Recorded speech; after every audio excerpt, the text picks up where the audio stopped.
नमस्कार, आप देख रहे हैं सांस्कृतिक राजधानी न्यूज और आपके साथ मैं हूं प्रियंका। हिंदी राजभाषा कार्यान्वयन की चौथी बैठक रेल सहायक अभियंता कार्यालय में संपन्न हुई। मधुपुर में रेल सहायक अभियंता कार्यालय के हिंदी कक्ष में बुधवार को राजभाषा कार्यान्वयन समिति की बैठक उदय शंकर शर्मा अनुदेशक प्रभारी की अध्यक्षता में हुई। बैठक में मधुपुर रेलवे स्टेशन के विभिन्न कार्यालय में हिंदी राजभाषा के माध्यम से सरकारी कामकाज को निपटारा करने पर जोर दिया गया। मौके पर स्थानीय रेल कर्मचारियों ने हिंदी को अंग्रेजी से कम नहीं बल्कि बराबर का दर्जा देकर काम करने पर सहमति जताई। रेल कर्मियों ने कहा कि अंग्रेजी का अल्प ज्ञान के बावजूद कार्यालय में कार्य के दौरान अंग्रेजी में ही कार्य किया जाता है, मगर अब मेमो और आवेदन हिंदी में भी लिखा जाता है। हिंदी में भी छुट्टी का आवेदन लिया जाता है। मौके पर रेल मंडल आसनसोल के वरिष्ठ राजभाषा अनुवादक पीके गुप्ता ने कहा कि मधुपुर में पदस्थापित विभिन्न विभागों से रेल अधिकारी और कर्मचारी बैठक में उपस्थित हुए। मधुपुर राजभाषा कार्यान्वयन समिति की बैठक आज यूके शर्मा अनुदेशक टीटीसी के अध्यक्षता में हुई और इसमें विभिन्न विभागों से पधारे प्रभारी और पर्यवेक्षक उपस्थित थे।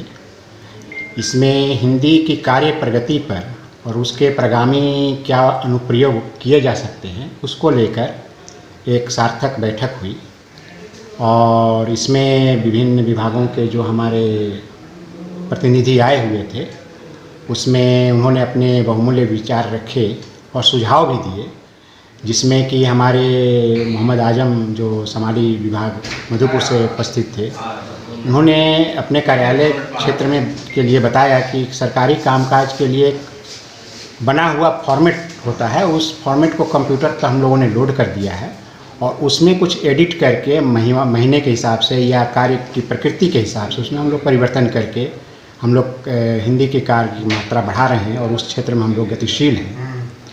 इसके अतिरिक्त हमारे पिंटू जी सेक्शन इंजीनियर आपके टीआरडी पीएसआई से आए थे, उन्होंने इसलिए सुझाव दिया कि उनके कार्यालय में हिंदी के कार्य व्यवहार में काफ़ी अच्छा हम लोगों की गतिशीलता आई है, इसमें हम और आगे बढ़ेंगे।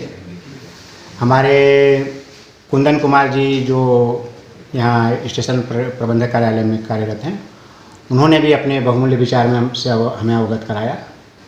उन्होंने कहा कि हिंदी के प्रति हमारी जो झिझक है, अगर वो हम समाप्त कर दें तो हिंदी का विकास काफ़ी तेज़ी से हो सकता है और समिति सदस्यों ने इसकी काफ़ी सराहना की और एक्सेप्ट भी किया।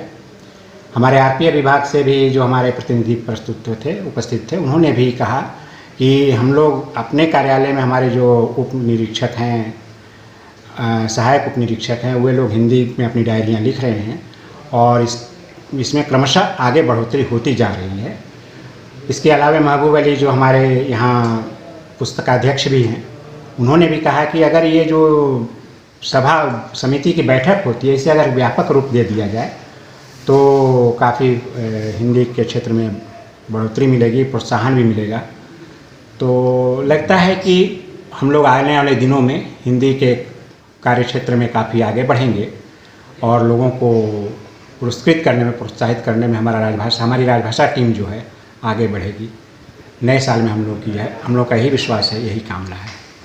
नववर्ष का धमाकेदार पेशकश लेकर आपके शहर में आ गया है यादों का मेला, जो बरसों तक आपके जहन में रहेगा याद।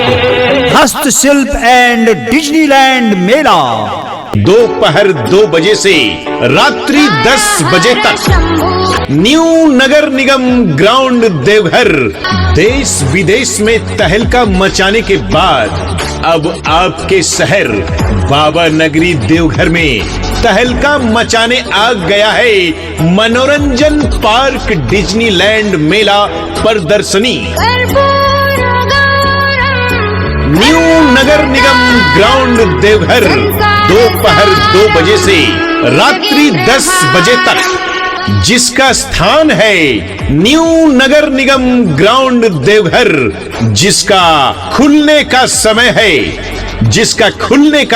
है दोपहर 2 बजे से रात्रि 10 बजे तक। तो इसे देखना ना भूले, दोपहर 2 बजे से रात्रि 10 बजे तक। कोई शक